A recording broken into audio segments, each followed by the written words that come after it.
ప్రభువైన యేసుక్రీస్తు నామమున హృదయపూర్వకంగా ఇంత మంచి సమయాన్ని ఇచ్చిన తండ్రి అయిన దేవునికి ప్రభువైన క్రీస్తు ద్వారా వాక్యం చదువుకొని ప్రార్థన చేసుకున్న తర్వాత పాఠం మత్తయి గారు రాసిన సువార్త 8వ అధ్యాయం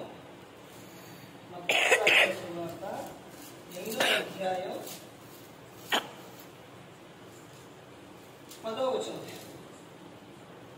యేసు ఈ మాట విని ఆశ్చర్యపడబడి వెంట వచ్చుచున్న వారిని చూసి ఇశ్రాయేలులో ఎవరికైనాను నేనింత విశ్వాసం ఉన్నట్టు చూడలేదని నిశ్చయముగా మీతో చెప్పుచున్నాను. పరలోకమందున్న మా తండ్రి, పరిశుద్ధ ప్రేమ గల తండ్రి, గొప్ప తండ్రి, యెహోవా తండ్రి, మీ ప్రియకుమారుడు యేసుక్రీస్తు ప్రభువు ద్వారా కృతజ్ఞతాస్తుతులు చెల్లిస్తున్నాము నాయన. రాత్రి వేళ తండ్రి కూడికంతట్లో మీరు నడిపించండి నాయన. వాక్యం బోధించుండగా విలువారు తండ్రి మంచిగా తెలిపి వాక్యానుసారంగా నడిచే భాగ్యం దయచేయండి.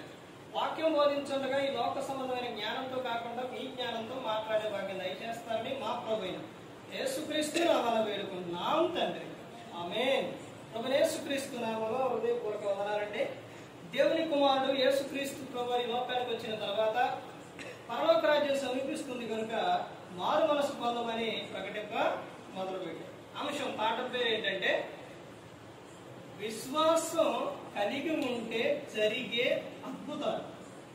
విశ్వాసం కలిగి ఉంటే జరిగే అద్భుతాలు. ఎలాంటి అద్భుతాలు జరుగుతాయి అంటే ఆశ్చర్యకరమైన అద్భుతాలు జరుగుతాయి విశ్వాసం కలిగి ఉంటే. బైబిల్ గ్రంథంలోని విశ్వాసుల జాబితానే ఉంది. మొత్తం ఒక అధ్యాయం అంతా కూడా విశ్వాసం గురించి కలిగి రాశారు. అదే హెబ్రీ రాసిన పత్రిక 11వ అధ్యాయం.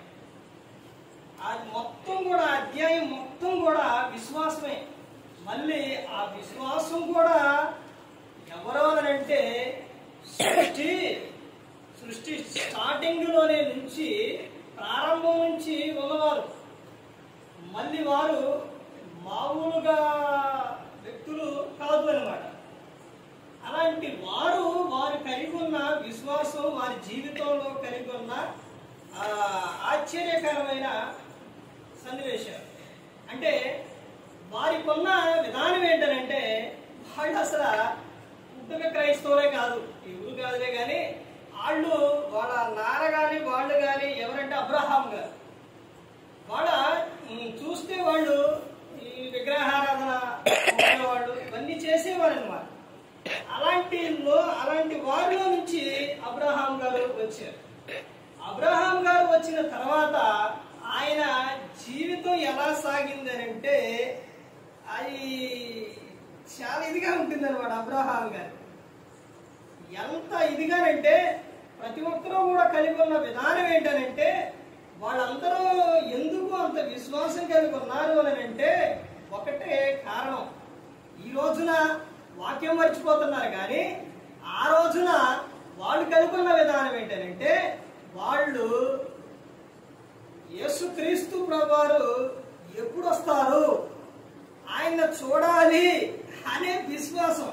అదేంటి అప్పుడు వస్తారు యేసుక్రీస్తు ప్రభువారు, అదేంటి ఇప్పుడు వచ్చారుగా అనుకున్నా.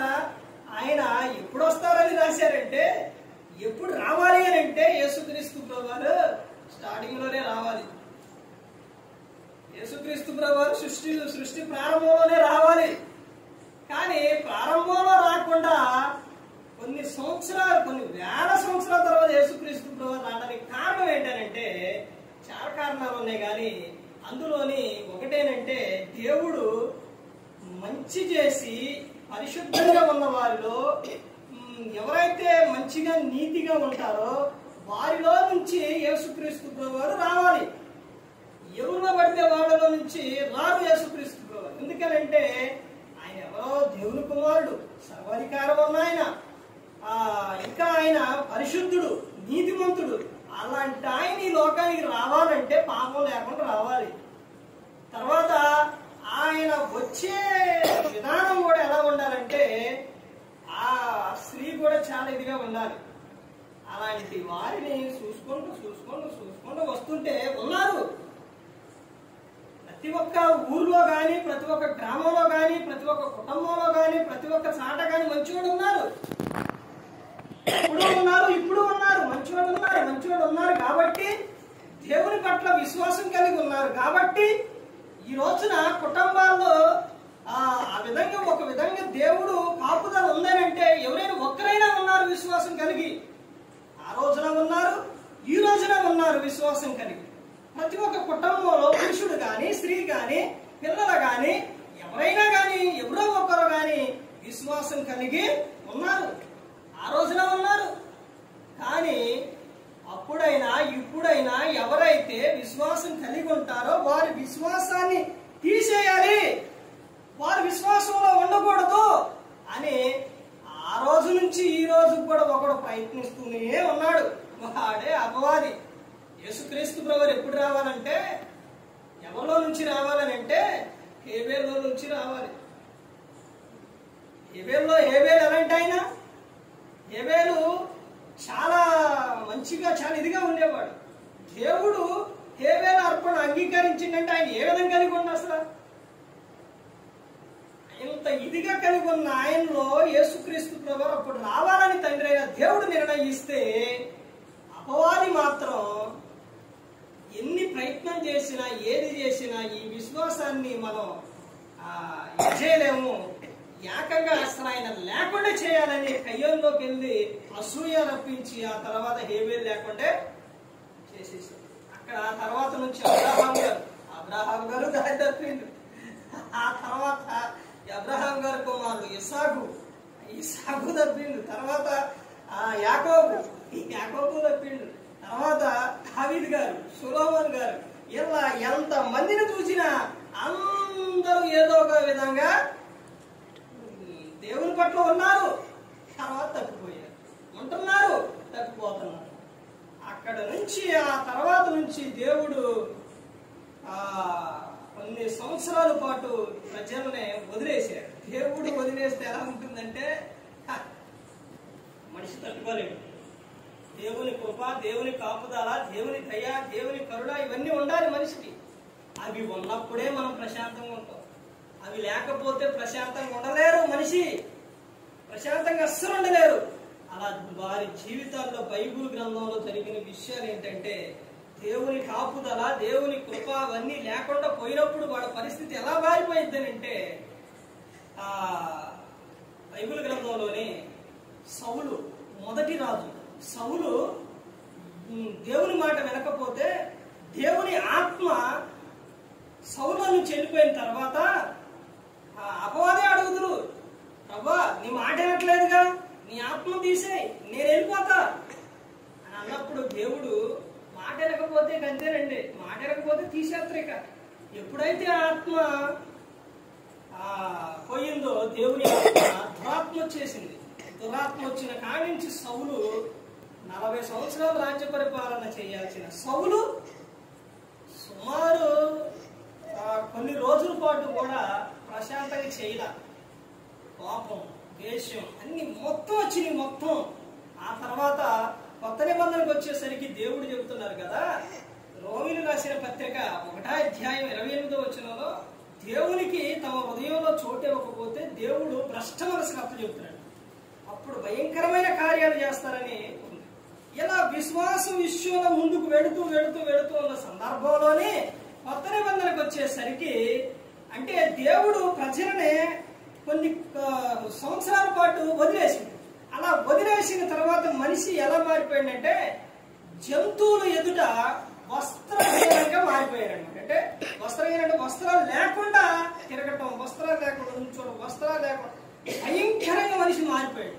అలా మారిపోయిన సందర్భంలో అమ్మో ఈ ప్రజల్ని ఇలా వదిలిపెట్టకూడదు, ఇలా వదిలిపెడితే చాలా ప్రమాదం.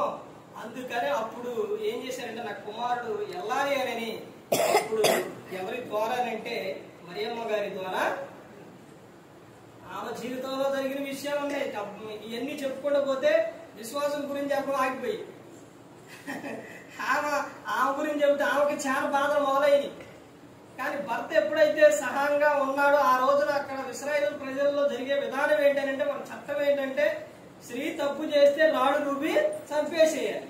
ఇప్పుడు ఏమో మరి యోసేపు ప్రధానమైన తర్వాత ఇప్పుడు మరియమ్మ గారు యూదా గోత్రం కాదు, ఆమె యోసేపుకు ప్రధానమైన తర్వాత యూదా గోత్రం అయింది. అప్పుడు దాకా ఆగింది దేవుడు. ఆ తర్వాత యోసేపు ఏమని రహస్యం విడనాడాలని మత్తయి సువార్త 1వ అధ్యాయం ఉంటుంది. విడనాడితే జరిగేది ఏంటి? చంపేస్తారు.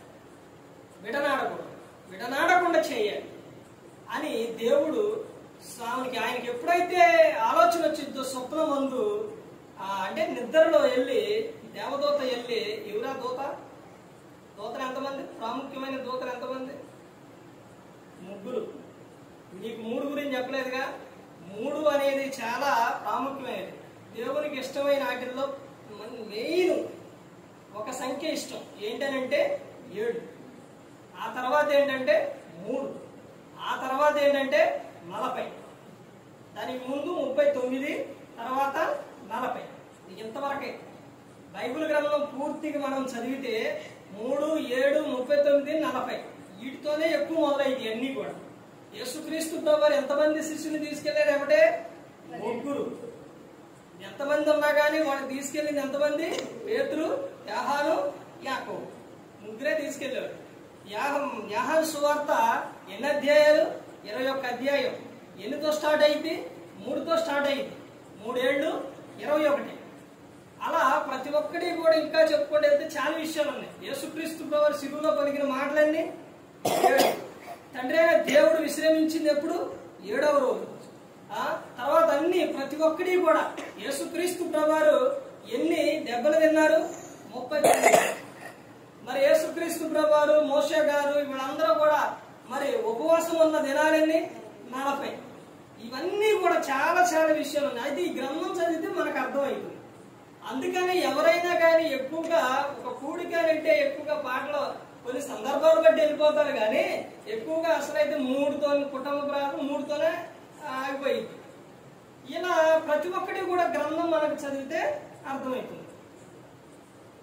ఆ తర్వాత మరియమ్మ గారి ఇక్కడ రావడానికి, యేసుక్రీస్తు ప్రభువారు రావడానికి జరిగిన విషయం ఎప్పుడైతే ఆ స్వప్నమందు ఆ విషయం ఎప్పుడైతే జరిగిద్దో, దూతలు ఎవరెవరో దూతలు అంటే మెయిన్ మిఖాయేలు దూత యుద్ధం చేయడం, తర్వాత అపవాది ప్రతి ఒక్క సమాచారం కూడా అక్కడ దేవుని ఎదుట అంటే అక్కడ ఉండి అన్ని కూడా చూసుకోవడం. 3వ దూత ఎవరంటే గాబ్రియెల్ దూత. ఈ లోకానికి సమాచారం తీసుకొచ్చింది అప్పుడు నుంచి ఎవరనంటే ఇప్పుడు కాదునండి. ఇప్పుడు ఎవరంటే మన హీరో ఎవరు? యేసుక్రీస్తు ప్రభువారు. హెబ్రీయులకు రాసిన పత్రిక 1వ అధ్యాయం 1వ వచనంలో ఉంటుంది. ఎప్పుడైతే అలా రాపిచ్చారో ఆ దూతలు ఆగిపోయింది. ఇప్పుడు మొత్తం ఎవరు? యేసుక్రీస్తు ప్రభువారే. ఆయనే మాట్లాడేది, ఆయనే అన్ని మనకి అక్కడే ఉంటుంది. హెబ్రీయులకు రాసిన పత్రిక 1వ అధ్యాయం 1వ వచనంలోనే ఉంటుంది. పూర్వకాలం మందు నానా సమయములందు నానా విధములుగా ప్రవక్తల ద్వారా మన పితరులతో మాట్లాడిన దేవుడు ఆ దినముల అంతమందు కుమారుని ద్వారా మనతో మాట్లాడి. ఎవరితో మాట్లాడదాం? మనతో మాట్లాడు. ఎవరి కుమారుని ఎవరి ద్వారా అంటే కుమారుని ద్వారానే. ప్రపంచాలైనా ప్రతి ఒక్కటి కూడా మొత్తం నిర్మించింది కుమారుని ద్వారానే. ఇక్కడ కలిగి ఉన్న విశ్వాసం ఏంటంటే అసలు అద్భుతమైన విషయాలు ఉన్నాయండి, కానీ ఎన్ని చదివిస్తే చాలా సమయం అయిపోయింది. కానీ ఇది కలిగి ఉన్న విశ్వాసం చాలా గొప్ప విశ్వాసం. మత్తయి సువార్త 8వ అధ్యాయం 10వ వచనంలో అక్కడ ఆయన చెబుతున్న విశ్వాసం ఎంత గొప్ప విశ్వాసం నేను ఇశ్రాయేలీయులలో కూడా చూడలేదు అని యేసుక్రీస్తు ప్రభువారు చెబుతున్నారు.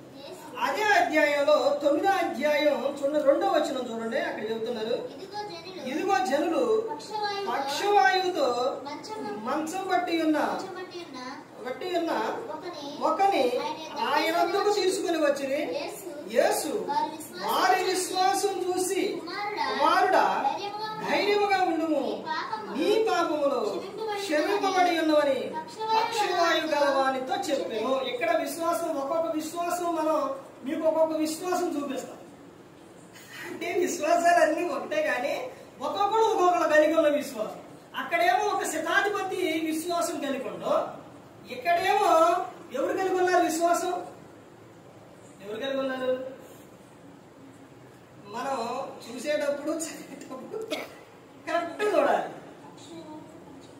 ఎవరు కలిగి ఉన్నారనంటే యేసుక్రీస్తు ప్రభువారు విశ్వాసం. ఎవరి విశ్వాసం? ఆ రోగం, ఆ పక్షవాయు కలిగి ఉన్న ఆయన విశ్వాసం కాదు. ఎవరి విశ్వాసం అంట? జనులు తీసుకొచ్చిన వారి విశ్వాసం. ఇప్పుడు నువ్వు విశ్వాసం కలిగి ఉంటే నీ విశ్వాసాన్ని బట్టి నీ కుటుంబాన్ని రక్షిస్తారు దేవుడు. నువ్వు విశ్వాసం కలిగి ఉంటే నీ పిల్లలకి దీవెన. నీవు విశ్వాసం కలిగి ఉంటే నీ చుట్టుపక్కల ఉన్న వాళ్ళకే దీవెన. అంటే యేసుక్రీస్తు ఎవరైతే నువ్వు ఎవరితోనైతే ఉంటావో, ఎవరినైతే ఎక్కడికైతే తీసుకెళ్తావో, నువ్వు ఎవరితో అయితే ఎక్కువ ఉంటావో అంటే నీ విశ్వాసం చూసి వారిని ఏం చేస్తారో దేవుడు యేసుక్రీస్తు ప్రభువారు స్వస్థపరుస్తారు. ఇక్కడ జరిగింది అదే. ఇప్పుడు వారు విశ్వాసం కలిగి లేకపోతే, ఆ నలుగురు విశ్వాసం కలిగి లేకపోతే ఆయన ఉత్తరా రాడు. అంటే దేవుడు స్వస్థపరుస్తురు అని నలుగురు విశ్వాసం కలిగి ఉన్నారు కాబట్టి తీసుకొచ్చారు. అంటే యేసుక్రీస్తు ప్రభువు స్వస్థపరుస్తారు, ఆయన తీసుకెళ్దాం, అక్కడ తీసుకెళ్తే ఆయన స్వస్థపరుస్తారు అని నలుగురు కలిసి విశ్వాసం కలిగి ఉన్నారు కాబట్టి తీసుకెళ్లారు. అందుకనే వారి విశ్వాసం చూసి కుమారుడా నీ పాపంలో క్షమింపబడ్డవి అని చెబుతున్నారు. 22లో చూడండి ఏమని చెబుతున్నారు. ఇదే అధ్యాయం 22వ వచనంలో యేసు వెనుకకు తిరిగి ఆమెను చూసి వారి ధైర్యముగా ఉండుము, నీ విశ్వాసం నిన్ను బాగుపరిచినని చెప్పగా ఆ గడియ నుండి ఆ స్త్రీ బాగుపడింది. ఎవరేమా? రక్తస్రావం కలిగిన స్త్రీ. అందరూ కూడా, ప్రతి ఒక్కరూ కూడా అల్లి దీంట్లో కూర్చోరు, కాళ్ళు వస్తే అందరూ కూడా అక్కడ యేసుక్రీస్తు ప్రభువుని ఆమె వెళ్ళి ముట్టుకున్న తర్వాత ఆయనలో నుంచి ప్రభావం వెళ్ళిపోయింది. వెళ్ళిపోయిన తర్వాత యేసుక్రీస్తు ప్రభువు అంటారు, ఎవరో నన్ను ముట్టారు పేతురు అంటారు. ముట్టారంటే అయ్యా ఎంత మంది మీద పడుతున్నారు కదా, ఏ పట్ల ఏంటది? ఇశ్రాయేలు దేశం. ఆ దేశం అంటే ఎంత జనం ఉంటారు. అందులోని మళ్ళీ యేసుక్రీస్తు ప్రభువారు అందరూ రోగులను స్వస్థపరచడం అంటే ఇంకెంతమంది ఉంటారు? అంత జనంలో ప్రభు ఎవరని చెబుతుంది ప్రభు అంటే కాదు, నన్ను ఎలా ముట్టారు? విశ్వాసంతో ముట్టారు. విశ్వాసం కలిగి విశ్వాసంతో ప్రార్థన చేసినప్పుడు, విశ్వాసంతో మనం చేసినప్పుడు మామూలు కాదు. చాలా మామూలు చేస్తారు, మామూలు కాదు. విశ్వాసంతో చేయాలి. విశ్వాసమే నీ విశ్వాసం నిన్ను స్వస్థపరచును అని చెబుతున్నా. ఇంకా కొన్ని విశ్వాసాలు ఉన్నాయి. ఇప్పుడు ఒకటి శతాధిపతి విశ్వాసం, తర్వాత నలుగురు విశ్వాసం, రక్తస్రావం కలిగిన ఆమె విశ్వాసం, ఇంకా ఎవరెవరి విశ్వాసాలు ఉన్నాయో చూడండి. మత్తయి సువార్త 13వ అధ్యాయం, మత్తయి సువార్త 13వ అధ్యాయం 58వ వచనం. వారి అవిశ్వాసమును బట్టి ఆయన అక్కడ అనేకమైన అద్భుతములు చేయలేదు. ఇక్కడ ఏ విశ్వాసం కలిగి ఉన్నారు? అవిశ్వాసం. అవిశ్వాసం కలిగి ఉంటే అద్భుతాలు జరగవు. అందుకు పైన వచ్చినాలు ఏమని చెబుతున్నారు చూడండి. అయితే యేసు ప్రవక్త తన దేశములోను తన ఇంటను తప్ప మరి ఎక్కడైనాను ఘనహీనుడు కాడని వారితో చెప్పాను. ఎక్కడైతారంట? దేశములోనే తన ఇంట. ఇంట ఎవరన్నా వింటారా? ఇంట ఎవరు ఎనరో సేవకుడు ఆ రోజునే యోహాను సువార్త 7వ అధ్యాయంలో ఉంటుంది. యేసుక్రీస్తు ప్రభువారు ఇంటికి వస్తే ఆయన సహోదరులు ఆయన పట్ల ఏముంచలేదంట? విశ్వాసం ఉంచలేదు. మరి యేసుక్రీస్తు ప్రభువారు మరి బయట ఎంతమందిని స్వస్థపరుస్తున్నారు, ఎంతమంది ఆయన మాట వింటున్నారు, కానీ ఆయన ఇంటి వారే ఏం లేదు. అప్పటి నుంచి ఇప్పటి వరకు అయితే ఇంటిలో ఉన్న భార్య గాని, పిల్లలు గాని, తల్లిదండ్రులు గాని, ఎవరైనా గాని ఎన్నో అక్కడ చెబితే అసలు సేవకుడు అని ఈయన ప్రవక్త సేవకుడు మాట ఎందాం అనే విధానం ఉండదు. అక్కడ ఎన్నరు అసలు అక్కడే అందరి పేకలు పట్టుకొని ఎంత సికాకు తెప్పిస్తారంటే అసలు ఈ సేవకుడిని విశ్వాసంలో లేకుండా చేయాలని గోల గోల అక్కడే మొదలైంది. ఎప్పుడు ఈ విషయం జరిగింది? ఎప్పుడు చెప్పారు? ఎప్పుడో చెప్పారు యేసుక్రీస్తు ప్రభువారు. ఆయన అంటే వారే విశ్వాసం ఉంచలేదు. ఇప్పుడు ఎందుకు వస్తారు? సేవకుడు చెబుతుంటే వేరే, కానీ మరి బయట మాత్రం యేసుక్రీస్తు ప్రభువారు ఎంతమందిని స్వస్థపరిచారు? వేల మంది. ఈ 5 రొట్టెలు 2 చేపలు పురుషులు 8,000 మంది? 5,000 మంది తిన్నారు. పురుషులే 5,000 మంది అయితే స్త్రీలు ఎంతమంది, ఇంకా పిల్లలు ఎంతమంది? కానీ ఆ ఇంటి వారే మాత్రం సహోదరుడు విశ్వాసం. అది ఆ విధంగా ఉంటుందండి. ఇదంతా ప్రతి ఒక్కడే దేవుడు గ్రంథంలో ముందే రాపించారు. తర్వాత ఇంకా చూడండి, మత్తయి సువార్త 15వ అధ్యాయం, మత్తయి సువార్త 15వ అధ్యాయం 28వ వచనం చూడండి. అందుకు యేసు, అమ్మా నీ విశ్వాసం గొప్పది, నీవు కోరినట్టే నీకు అవునుగాక అని ఆమెతో చెప్పెను. ఆ గడియలోనే ఆమె కుమార్తె స్వస్థత నొందెను. చూశారండి, ఇక్కడ ఎక్కువగా కలిగి ఉన్న విశ్వాసం ఎవరు అని అంటే చాలా మంది స్త్రీలే ఎక్కువగా ఉన్నారు. అమ్మా నీ విశ్వాసం గొప్పది, నువ్వు కోరినట్టు అయింది, నీ కుమార్తె ఏమైంది? స్వస్థత పొందింది అని చెప్పారు. ఆ రోజైనా ఈ రోజైనా ఎప్పుడైనా ప్రతి ఒక్కడే కూడా భం భం భం అంటే ఆయనకి ఏం కాదులే, కానీ దేవుని పట్ల విశ్వాసం కలిగి ఉంటే ఎప్పుడైనా కానీ నీకు ఏదైతే కావాలో దేవుడు నీకు ఇస్తాడు. ఇంకా ప్రభు నమ్మట్లేదు అనుకోండి, ఏం చేయాలో తెలుసంటే చాలా విషయాలు ఉన్నాయి. ఇప్పుడు పిల్లలు మనకు వెంబడి ఎవరు గుర్తు రావాలంటే పిల్లలు గుర్తు రావాలి. ఎమ్మటనే మనకి దేవుడు ఏదన్నా మనకి ఇవ్వలేదు అంటే పిల్లలే గుర్తు రావాలి. ఏం గుర్తు రావాలంటే పిల్లలు ఒకసారి అడుగుతారు ఏదైనా కావాలంటే, లేదు ఇయ్యట్లేదు అంటారు. రెండోసారి అడుగుతారు, ఇంకా అడుగుతున్నా కొద్దిగా ఈయన కొద్దిగా ఏడుతుంటారు, వాళ్ళు ఏడుతూ ఉంటారు. ఇవన్నీ చేస్తూ ఉంటే చివరికి ఏం చేస్తారు? తీసుకో అంటారు. అది ఆ విధంగా ఈయన్నే ఏ విధంగా చెప్పారంటే యేసుక్రీస్తు తల్లి కూతురువా ఏ విధంగా చెప్పారంటే, ఒక ఆమె విధవరాలు అన్యాయస్తుడైన న్యాయాధిపతి దగ్గరికి న్యాయం కోసం వచ్చినప్పుడు ఒకసారి వచ్చింది పట్టించుకో, మళ్ళీ వచ్చింది పట్టించుకో, మళ్ళీ వచ్చింది.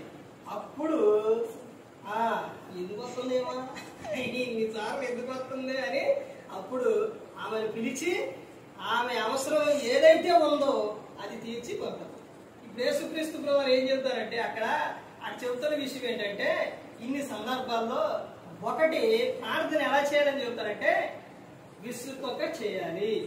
ఆమె విసుకొక వచ్చింది. అలాగే నిత్యం చేయాలి, ఆమె నిత్యం వచ్చింది. అలాగే గోజాడుతూ చేయాలి, వచ్చి గోజాడి.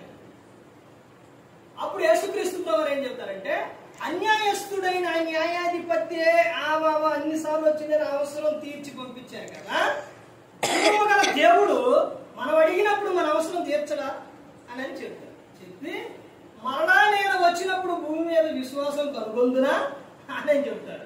అంటే విశ్వాసం మనుషుల్లో ఏమైపోతుంది? అరువైపోతుంది. ఆ విషయం ఇంకా ముందుకెళ్తే మనకి కనపడింది. చూడండి, మత్తయి సువార్త 17వ అధ్యాయంలో, మత్తయి సువార్త 17వ అధ్యాయం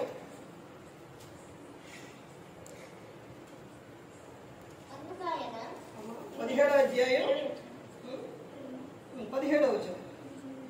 అందుకు యేసు, విశ్వాసం లేని మూర్ఖతరం వారులారా, నీతో నేను ఎంతకాలం ఉందును, ఎంతవరకు మిమ్మల్ని సహింతును, వారిని నా యొద్దకు తీసుకొని రాండని చెప్పాను. ఇక్కడ ఒక చిన్నవాడికి ఏం పట్టింది? దెయ్యం పట్టింది. ఆ దెయ్యం పట్టినప్పుడు ఆ దెయ్యం వదిలిపో ఆ శిష్యుల దగ్గర తీసుకొస్తే ఆడ వల్ల కాదు. అప్పుడు యేసుక్రీస్తు ప్రభువారు వచ్చినప్పుడు ఆయన దగ్గర తీసుకొస్తే ఆ సందర్భం మొత్తం చదివితే ఆడ ఉంటుంది. తీసుకొచ్చినప్పుడు ఆమె గద్దిస్తారు. విశ్వాసం లేని మూర్ఖతరం వారలారా ఎంతకాలం నేను మీతో ఉంటాను, విశ్వాసం కలిగి ఉండుండి అని చెప్పాను. విశ్వాసం కలిగి ఉండాలి. విశ్వాసం కలిగి ఉంటే ఆ దెయ్యం ఏమయ్యేది, పోయేది. వీళ్ళు లేదు కాబట్టి యేసుక్రీస్తు ప్రభువు ఏం చేశారు, గద్దించి చెప్పారు.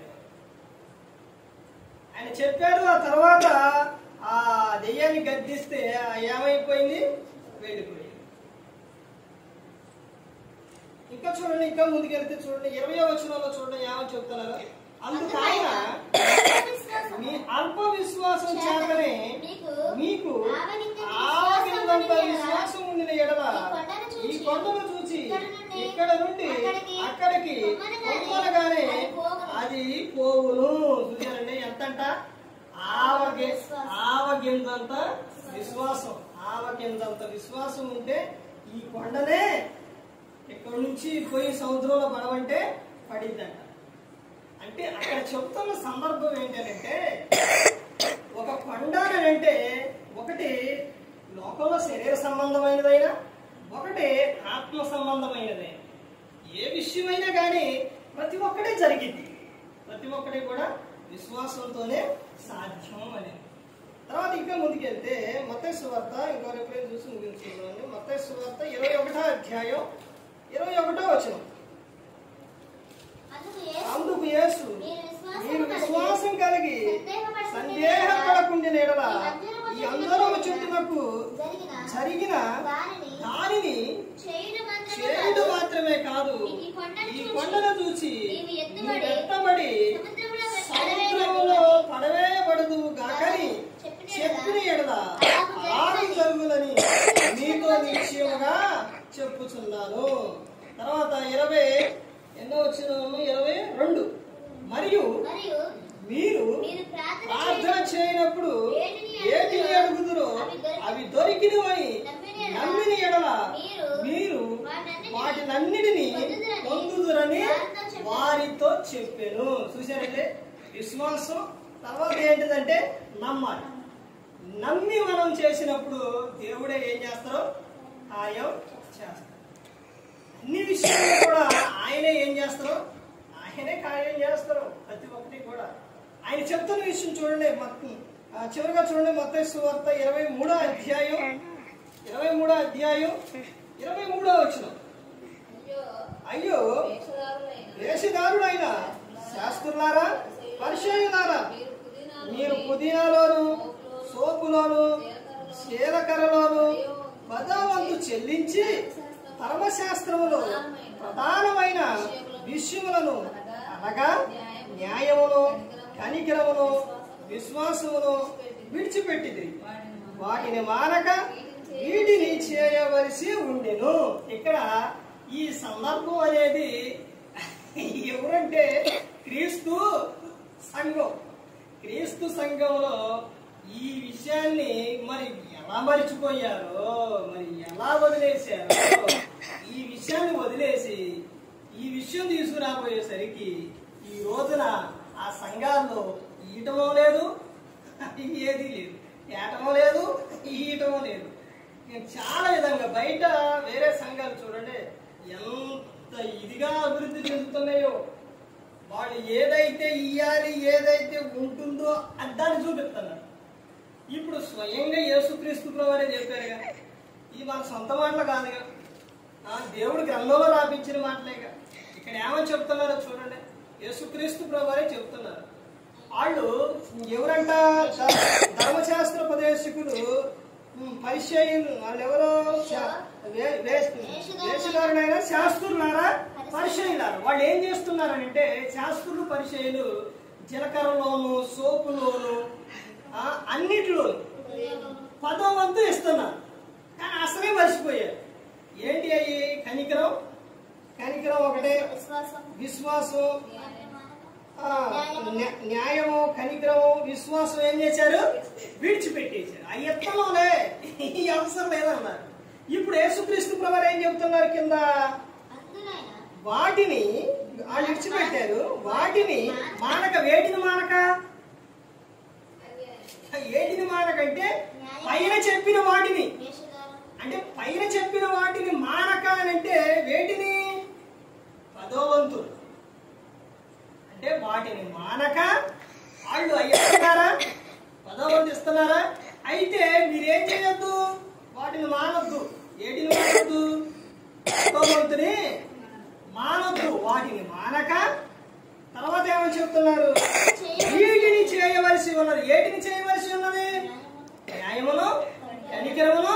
విశ్వాసం కలిగి ఉంది.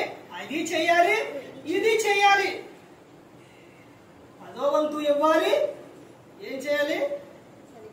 కనికరం చేయాలి, విశ్వాసం కలిగి ఉంది. దేవుడు రెండు విషయాలుగా చెప్పారు. రెండు విషయాలు ఏంటంటే, ఉపవాసం చేసేటప్పుడు ఒకటి నీ దేహ సంబంధమైన విషయాలు చేయాలి.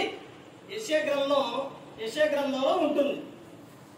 మేము ఉపవాసం ఉన్నాం కదా ప్రభా, మేము ఉపవాసం ఉండి ప్రార్థన చేస్తే ఎందుకు మా ఉపవాసం వెళ్ళలేదు, మా ప్రార్థన వెళ్ళలేదంటే అప్పుడు చెబుతారు దేవుడు ఏమనంటే, మీరు ఉపవాసం ఉన్నప్పుడు ఆ రోజునే వ్యాపారాలు చేస్తారు, ఆ రోజునే గొడవలాడతారు, ఆ రోజునే అన్ని చేస్తారు, మరలా వచ్చి ప్రభువా అంటారు. ఎట్టేంటో అంటే దేవునికి ఇష్టమైన ఉపవాసం ఏదో అక్కడ చెబుతారు అనమాట.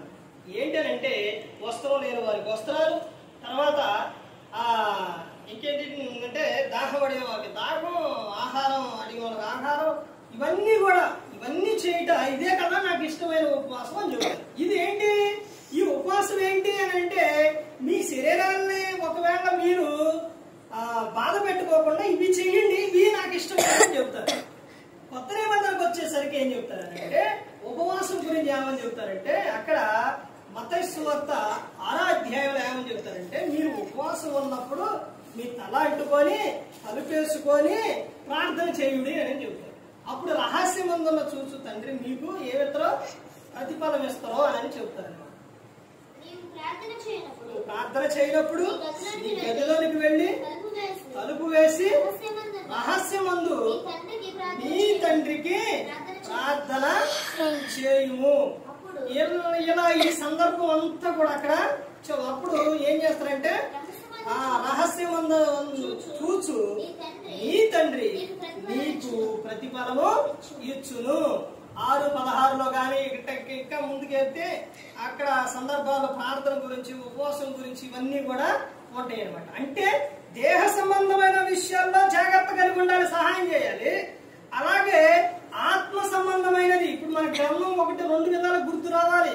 ఒకటి పాత నిబంధన ఏంటంటే శరీర సంబంధమైనది, కొత్త నిబంధన ఏంటంటే ఆత్మ సంబంధమైనది. ఇప్పుడు నువ్వు శరీర సంబంధమైన పనుల విషయాల్లో జాగ్రత్తగా ఉండాలి, అలాగే ఆత్మ సంబంధమైన దేవుని విషయాల్లో కూడా జాగ్రత్త కలిగి ఉండాలి. వీళ్ళు ఏం చేస్తారంటే, చాలా మంది చేసే విధానం ఏంటంటే, ఈ ధర్మాన్ని చేస్తారు కానీ ప్రార్థన చేయడం. అన్నం నేను మంచిని దాకుండా నువ్వు ఇది చేయాలి, అది చేయాలి. అలాగే నువ్వు దశం భాగం ఇవి ఇవ్వాలి, 10వ వంతు ఇవ్వాలి, ఆ తర్వాత న్యాయం, జాలి, కనికరం ఇది కలిగి ఉండాలి. ఇవన్నీ ప్రతి ఒక్కరి కూడా కళ్ళలోనే ఉండేవి అన్నమాట. అందుకని ప్రతి ఒక్కరు గమనించుకోవాలి. ఇప్పుడు పాత నిబంధన కొట్టేయబడింది కదా, మరి ఎందుకు ఉంచారు? మరి ఎందుకు చదువుతున్నారు? ఎప్పుడన్నా వచ్చింది ఇదే ప్రశ్న మనకి.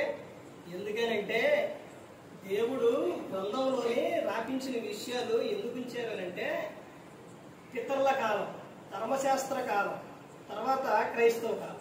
పితరుల కాలంలో వ్యక్తిగతంగా మాట్లాడారు, ధర్మశాస్త్ర కాలంలో అందరితో మాట్లాడారు, క్రైస్తవ కాలంలో ఇప్పుడు మొత్తం అందరితో ప్రతి ఒక్కరితో మాట్లాడతారు. ఇప్పుడు అవి ఎందుకు రాసి అవి ఎందుకు ఉంచారంటే, అబ్రహాం గారు కలిగి ఉన్న విశ్వాసం, దావీదు గారి గురించి, మరి తర్వాత వాళ్ళ పిల్లలు ఏం చేశారు అన్నది, ఇవన్నీ ప్రతి ఒక్కరు అక్కడ రాసించారు. అవన్నీ కూడా నెరవేర్పులన్నీ అయిపోయినాయి, జరిగిపోయినాయి. యేసుక్రీస్తు వాళ్ళు అన్ని చేశారు. కాకపోతే వాళ్ళు చేసిన విధానాన్ని బట్టి, వాళ్ళు కలిగి ఉన్న విధానాన్ని బట్టి మనం ఉండాలి, కొన్ని సందర్భాల్లో ఉండకూడదు. ఇలాంటివన్నీ కూడా రాశారనమాట. ఇప్పుడు ఎస్తేర్ ఏం కలిగి ఉంది? ప్రార్థన. రూతు ఏం కలిగి ఉంది? ఐక్యత కలిగి ఉంది. అలాగే అలా సందర్భాలన్నీ కూడా అవన్నీ కూడా ఆ గ్రంథంలో ఉన్నాయి కాబట్టి అవన్నీ కూడా చదువుకోవాలి. ఇలా మనం అర్థం చేసుకుంటే చాలా ఇదిగా ఉంటుంది. అన్నిటికీ ప్రాముఖ్యమైనది ఏంటంటే, విశ్వాసం కలిగి ఉంటే అద్భుతాలు చూస్తాం. దీంతో పాటు ఇంకా ప్రేమ కలిగి ఉంటే ఇంకా చూస్తారన్నమాట.